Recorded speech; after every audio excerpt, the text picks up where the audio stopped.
what's your sense of the occupancy data, and is it meaningful to you? And what, I assume you don't track that stuff for a number of reasons, but what should occupiers think about occupancy today?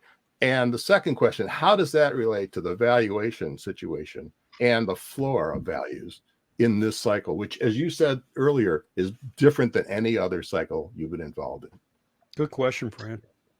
Yeah. So first, a clarification. I'm very glad you asked this question. I've been using the term occupancy in a very strict sense, which is, the CoStar sense, which is that we consider space occupied if it is physically controlled by the tenant or perhaps the owner who uses the space.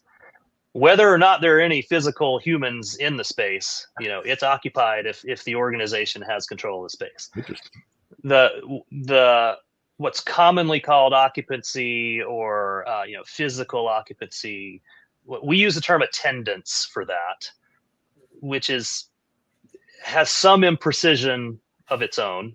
Utilization is another term that you'll hear, which is really more, as you alluded to, about how efficiently individual spaces within a suite might be being used.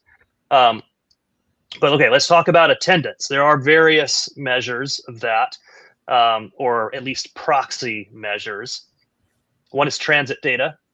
And if you look at transit data, there's a site called APTA that I've been looking at. And we don't at CoStar have a proprietary measure of any of these things. So we look elsewhere at kind of what sources are available to help inform our analysis. But transit data, if you look at it kind of nationally, is in the 70% range compared to 2018, 2019. Now, of course, not everyone who rides transit is an office worker, right? Right. There are plenty, especially in big cities, plenty of service sector workers who are riding public transit. I see some of them every day coming into Boston. So I think it's a good directional measure, perhaps not a good absolute measure. And then you get technology like the Castle Systems access control, and there are some others that do similar things, which I think is a much better measure of who is entering the buildings where those products are installed. But you do have to consider that, and Castle, by their own admission, will say, look, we're not representative of the entire office market. We have a 10-city index, and it's reporting on buildings where our product is installed. And they're very upfront about that, and I respect that. Again, I think directionally it's quite interesting. And I think just today, they reported last week's figure at 51.8, which was down slightly. I think it hit 53 last week, which was the highest. The other thing that's interesting and important about that is that you got to think about what the reference point is. So the reference point is whatever February 2020 was, we're going to call that 100, right?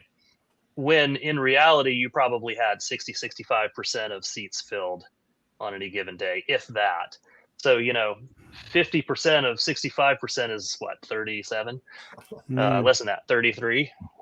So yeah, that I think that's just important for calibrating. And then you have things like Nick Bloom's survey. Gallup has a survey that they do. So there are other ways of sort of estimating, what's the frequency of attendance. But I think the reality is they're all showing something plus or minus 60-ish%. Maybe add 10 points to that on Wednesday and take 10 or 15 away on Friday.